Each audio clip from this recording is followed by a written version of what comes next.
வணக்கம் நண்பர்களே, mister ladies நண்பர்களுக்கு வணக்கம். அதாவது பிரச்சனையிலே பெரிய பிரச்சனை இந்த மூலம். மூலம் வந்துட்டு அவசப்படுறீங்க. மூலத்துக்கு காரணம் என்ன? நம்மளுடைய மலக்குடல்ல ஏற்படக்கூடிய அலர்ஜி. என்னது? மலக்குடல்ல ஏற்படக்கூடிய அலர்ஜி. அப்ப அதை எப்படி சரி பண்றது? வெட்டுறதா, அறுக்கிறதா, என்ன பண்றது? அதாவது மல ஆசன வாயில ஏற்படக்கூடிய அந்த அலர்ஜி பைல்ஸாவா இருக்கலாம், உள் மூலம், வெளி மூலம், பிஸ்டுலா, என்னென்னமோ நிறைய வச்சிருக்காங்க பேர். சரிங்களா? அதெல்லாம் சரி பண்றதுக்கு ஈஸியான வழிங்க, ரொம்ப ஈஸியான வழி. உடல் உஷ்ணத்தை குறைக்கணும். முதல்ல உடல் வயிறு பேதியை கொடுக்கணும். வயிறு பேதி கொடுக்கும் போது என்ன ஆகும்? உடம்புல இருக்கிற கழிவுகள் எல்லாம் அனைத்தும் வெளில வந்துடும். அப்ப என்ன ஆகும்? அந்த மலக்குடல்ல இருக்கிற உஷ்ணம் குறைஞ்சதுன்னா இந்த அலர்ஜி குறைஞ்சிருங்க. இது புரியாம நம்ம நகத்தை வெட்டுற மாதிரி வெட்டி விட்டுறோம். மறுபடியும் வருது. ஏன் வருதுன்னா அந்த உஷ்ணத்தை நீங்க சரி பண்ணல. சரி, ஆயுர்வேதிக் மட்டும் கொடுத்தா போருமா? பத்தாது.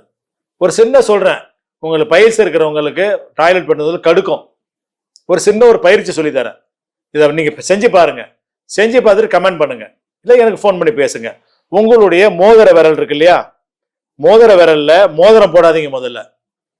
ஏன்னா அந்த மோதிர விரல்ல போட்டிருக்கிற அந்த கம்ப்ரெஷன் என்ன செய்யணும்னா, இங்க அமுக்குனீங்கன்னா மலக்குடல்ல வெப்பம் ஏற்படும், ரத்த ஓட்டம் இருக்காது, அங்க புண்ணு வரும். மோதிரத்தை கழட்டி பார்த்தீங்கன்னா மோதிரத்துக்கு மேல ஒரு அச்சு மாதிரி இருக்கும் மோதிரம் போட்ட இடம். அப்ப அந்த இடம் தப்பா இருக்கு, அங்கதான் பிரச்சனையே. அப்படி சில பேருக்கு இல்லாதவங்களுக்கு என்ன பண்ணீங்கன்னா, மோதிர விரல்ல உள் பக்கத்தை இப்படி ஒரு டெய்லியும் மசாஜ் கொடுத்து பாருங்க. உங்களுக்கு தெரியுங்க அந்த மேஜிக் என்னன்னு. அழகா உஷ்ணம் குறையும், மலக்குடல்ல உஷ்ணம் குறையும். அது இல்லாம பைல்ஸ் இருக்கிற இடத்துல சுருங்க ஆரம்பிக்கும். பெருசா இருந்தா சுருங்கும், சுருக்கமா இருந்தா விரியும். அதோடைய தன்மையை மாத்திக்கும். செய்து கொண்டு எங்களுக்கு நாங்க என்ன பண்றோம்னா, சர்ஜரி பண்றது இல்ல, பாத சிகிச்சை முறையில ட்ரீட்மெண்ட் கொடுக்குறோம், அக்குப்ரெஷர் ட்ரீட்மெண்ட் கொடுக்குறோம்.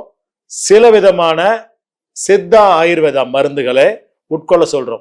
மேக்சிமம் போனா ஒரு 2 சிட்டிங் 3 சிட்டிங்ல சுத்தமா குணப்படுத்த முடியும். சர்ஜரி இல்லாம, ரத்தம் இல்லாம அழகா இந்த முறையில செஞ்சீங்கன்னா குணப்படுத்துறது மட்டும் இல்லாம திருப்பி வராத அளவுக்கு உண்டான விஷயத்தையும் உங்களுக்கு சொல்லி கொடுத்துருவேன். என்ன நண்பர்களே, என்னுடைய வீடியோ பிடிச்சிருந்தா லைக் பண்ணுங்க. என் நம்பருக்கு ஸ்டோர் பண்ணி என் நம்பருக்கு கால் பண்ணி என்கிட்ட அப்பாயின்மெண்ட் வாங்குங்க. சந்தேகங்கள் இருந்தாலும் ஃபோன் பண்ணி கேளுங்க. நன்றி, வணக்கம்.